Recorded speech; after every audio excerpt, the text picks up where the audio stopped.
हरे कृष्णा, राधे राधे, जय श्रीमन नारायण। कैसे हैं आप लोग? आशा करती हूँ कि श्री हरि की कृपा आप सभी पर बनी रहे, आप सभी स्वस्थ हो, अच्छे हो। इसी कामना के साथ आज हम सुनेंगे त्रिदेव का चमत्कार। त्रिदेव मतलब तीन देवता के चमत्कार। तो आइए ज्यादा समय न व्यतीत करते हुए कहानी को सुनते हैं। एक गांव में जानकी नामक एक गरीब विधवा अपने बेटे सूरज के साथ रहा करती थी। पति के गुजर जाने के बाद जानकी घरों में चौका बर्तन करके अपना परिवार चलाया करती थी।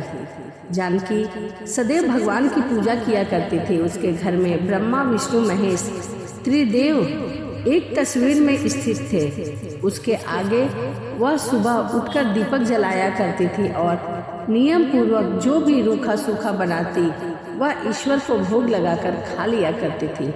सूरज तो अभी बहुत छोटा था, परंतु बहुत समझदार था। वह अपनी माँ को अक्सर ऐसा करता देखा करता था। एक दिन उसने अपनी माँ से पूछा, माँ तुम भगवान की पूजा क्यों करती हो? तभी उसकी माँ बोली, इसीलिए बेटा ताकि भगवान हमें हर मुसीबत से बचाए। सूरज ने माँ से पूछा, भगवान हमें सारी मुसीबत से कैसे बचा लेते हैं? जानकी बोली, हाँ बेटा, भगवान हमारी हर मुसीबत से रक्षा करते हैं। अपनी माँ से बातें करते करते इन सभी प्रश्नों के उत्तर वह पा रहा था। उसके कुछ क्षण बाद वह वहाँ से चला जाता है। अगले दिन जानकी काम पर चली जाती है। एक दिन सूरज की तबीयत अचानक खराब हो गई, पर वो दवाई खाने के लिए लगातार मना कर रहा था। जानकी उससे बोल रही थी, सूरज बेटा अगर दवाई नहीं खाएगा तो कैसे ठीक होगा? सूरज कहने लगा, माँ तुम कहती हो ना कि भगवान हमें सारी मुसीबतों से बचा लेता है, तो वह मुझे ठीक कर देंगे। मैं दवाई नहीं खाऊंगा, दवाई बहुत कड़वी होती है। जानकी सूरज के सर पर हाथ फेरते हुए कहने लगी, अरे तुम्हें नहीं पता कि भगवान जी ने ही मुझे यह दवाई देकर तुम्हारे पास भेजा है। सूरज तुम इसे खा लो, उसने बाद वो बिल्कुल ठीक हो जाओगे। वह देखा दवाई की पुड़िया भगवान के मंदिर में रखी है और उन्होंने सारा दवाई वहीं रखा था, साथ में कटोरी में चीनी भी रखी। अगर तुम्हें दवाई कड़वी लगे तो मैं तुम्हें चीनी खिला दूंगी। वह देखो, सूरज चौंक कर बोला, क्या सचमुच भगवान जी ने दवाई भेजी है? सूरज की माँ ने कहा, हाँ भगवान ने ही दवाई भेजी है और बोला है सूरज को खिला देना। सूरज ने कहा, ठीक है फिर तो मैं दवाई खा लूँगा। माँ मुझे वह वाली चीनी भी दो। जानकी मन में सोचने लगी, हे ईश्वर मुझे क्षमा कर देना, मैंने अपना नाम लेकर सूरज को दवाई खिलाई, आपका नाम लेकर सूरज को दवाई खिलाई। मैं जानती हूँ आप मेरे बच्चे को जल्दी ठीक कर दोगे। आप तो पालनहार हो, ब्रह्मा विष्णु महेश हो, आपकी सदा ही जय। दवाई खाकर सूरज ठीक हो जाता है और जानकी से कहता है कि माँ भगवान जी की दवाई तो बहुत ही अच्छी थी, जिससे मैं बिल्कुल ठीक हो गया। मुझे बहुत जोरों से भूख लगी है, मुझे दाल चावल खाना है। माँ जानकी बोली, अच्छा बेटा आज मैं तेरे लिए दाल चावल बना दूंगी। जानकी उस दिन सूरज के लिए दाल चावल बनाती है। जानकी भगवान को भोग लगाकर सूरज को खाना देने ही लगी कि तभी गांव का मुखिया आ जाता है और कहता है, कर्ज के बाकी बचे हुए पैसे तुम मुझे कब लौटाएगी? तूने अपने पति की बीमारी के लिए मुझसे 5,000 रुपये लिए थे, जो ब्याज बढ़ के अब 15,000 हो चुके हैं। जानकी हाथ जोड़कर बोली, आप चिंता मत करें, मुझे कुछ महीनों की मोहलत और दे दे, मैं सारी कर्जा आपका उतार दूंगी। मुखिया बोला, ठीक है 15 दिन बाद 5,000 रुपये दे देना, बाकी बचे हुए पैसे 2-3 महीने बाद लौटा देना। इतना कहकर मुखिया वहाँ से चला जाता है। जानकी परेशान हो जाती है कि वह इतनी जल्दी इतने रुपए कहाँ से लाएगी। जानकी घरों में काम करती थी, वहाँ से भी वह रुपए नहीं मांग सकती थी, पहले ही वह महीने के पैसे ले चुकी थी। इसीलिए मालकिन और पैसे देने से मना कर देगी। मालकिन कहने लगी, ऐसा काम नहीं चलता, तुम्हें तो पता है कि सेठ जी पूरे महीने के पैसे एक साथ देते हैं। अब मैं तुम्हें और पैसे नहीं दे सकती, मुझे भी तो पूरे महीने का खर्च चलाना है। सेठ जी भी शहर गए हैं। पीछे से मुझे तो पैसे की ज़रूरत है और वैसे भी तुमने महीने के पैसे पहले ही दे चुकी हूँ। जानकी उदास होकर बोली, कोई बात नहीं मालकिन, आप परेशान मत होइए।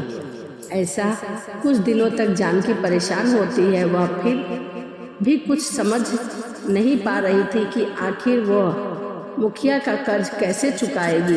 एक दिन जानकी त्रिदेव की मूर्ति के आगे बैठकर रो रही थी, हे प्रभु, मैं क्या करूं, मुझे कुछ समझ नहीं आ रहा है।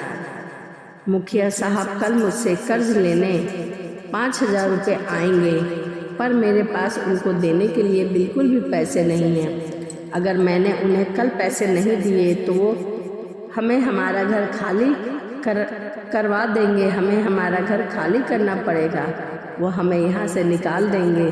कृपया मेरी सहायता करो प्रभु। इतने में सूरज वहाँ आकर अपनी माँ को समझाने लगा, माँ तुम रो मत, तुम तो कहती हो ना भगवान हमारी हर मुसीबत से रक्षा करते हैं, तो देखना वो हमें इस मुसीबत से भी अवश्य निकालेंगे। पर जब मुखिया पैसे लेने के लिए आया तो जानकी के पास पैसे नहीं थे। मुखिया ने उसे खूब खरी खोटी सुनाई। वह बोला, जानकी मैंने तुझसे कहा था कि तू कर्ज के 5,000 तैयार रखना, पर तूने ऐसा नहीं किया। कल दोपहर तक अगर तूने मेरे पैसे नहीं लौटाए तो मैं तुझे पुलिस के हवाले कर दूंगा, समझी। इतने में सूरज वहां आकर मुखिया से कहने लगा, मुखिया जी आपको पता है कि हमारी मदद करने के लिए भगवान जी आने वाले हैं, वो आपके सारे पैसे चुका देंगे। मुखिया हंसते हुए बोले, सही है, बच्चे को भी बहला फुचला कर रखा है कि भगवान आएंगे और कर्ज चुका कर जाएंगे। देखता हूँ कल कौन से भगवान आते हैं और मेरा पैसा चुका कर जाते हैं। सूरज भगवान त्रिदेव की तस्वीर के पास जाता है और उनसे कहता है कि कल मुखिया जी आएंगे। यदि माँ ने उन्हें पैसे नहीं दिए तो वह माँ को पुलिस के हवाले कर देंगे। आप उनसे पहले आ जाना और पैसे चुका देना, मैं आपका इंतजार करूँगा। सूरज भगवान के आगे रोने लगा और उसकी दर्द भरी पुकार ब्रह्मा विष्णु महेश तक पहुँची। ब्रह्मा जी महादेव और विष्णु जी से कहने लगे कि हे महादेव, मासूम सूरज की करुणा पुकार सुनकर मेरा हृदय द्रवित हो गया है। विष्णु जी कहने लगे, ब्रह्मदेव सूरज हमें मदद के लिए पुकार रहा है। जानकी ने सदैव हमारी पूजा और अर्चना की है, अब समय आ गया है कि हम जानकी को उसकी पूजा का फल दें। यह सुनकर महादेव बोले, आप दोनों सत्य कह रहे हैं।